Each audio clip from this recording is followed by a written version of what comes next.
જે ભારતની પહેલી પ્રાઇવેટ કે સરકારની કોઈની પણ નથી એવી આધુનિક લેબ, આખા હિન્દુસ્તાનની હું કહું છું, પહેલી લેબ બનવા જઈ રહી છે એ આપણા થરાદની અંદર આવતા મહિનાની અંદર એનું લોકાર્પણ આપણે કરીશું, જે માઇક્રો લેવલ ઉપર પણ આ કામ કરી શકશે.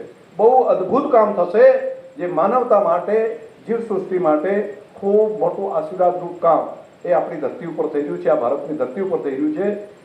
વિદેશના લગભગ 2 દેશના વૈજ્ઞાનિકો, સાયન્ટિસ્ટો, 2 વર્લ્ડની મોટી યુનિવર્સિટી એના સાયન્ટિસ્ટો એ પણ અહીંયા આવી ગયા છે. એમણે દુનિયાની અંદર, જર્મનીની અંદર જે હતું ટેકનોલોજી, જે ધરતીને ફરી પુનઃજીવિત કરવા માટેની, એના સાયન્ટિસ્ટોને અહીંયા લાવ્યા. એમણે એમને ગાઈડ કર્યા, અહીંથી લોકોને ટ્રેન કરવા ત્યાં મૂક્યા, ત્યાંથી ટ્રેન થઈ અને એ યુનિવર્સિટીની અંદરથી આપણે ત્યાં આવી ગયા છે. હવે એ કામને આગળ લઈને બનાસની ધરતી ઉપર કરી રહ્યા છીએ.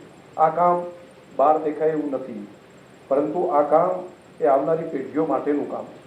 આવતી પેઢીઓ ફરી સજીવન રહે, આવતી પેઢીઓ લાંબા સમય સુધી જીવી શકે એ માટેનું કામ છે. અને જે પ્રમાણે દેશના પ્રધાનમંત્રી મોદી સાહેબે સજીવન ખેતી માટેનું અભિયાન લીધું છે, રાજ્ય સરકારમાં પણ માન્ય મુખ્યમંત્રી શ્રી અને મદદ કરી રહ્યા છે સતત. રાજ્યના ગવર્નર શ્રી પણ પોતે આ કામને આગળ વધવા માટે એક અભિયાન તરીકે લઈ રહ્યા છે. બધાએ ભેગા થઈને સમયસર આ કામને આગળ વધારવું પડે. ખેડૂત અને ખેતી સાથે જોડાયેલા બધા મિત્રો છીએ એટલે તમને બધાને આ વાત કરી. માન્ય મંત્રીશ્રીએ મને સન્માન કરીને એમની ટીમે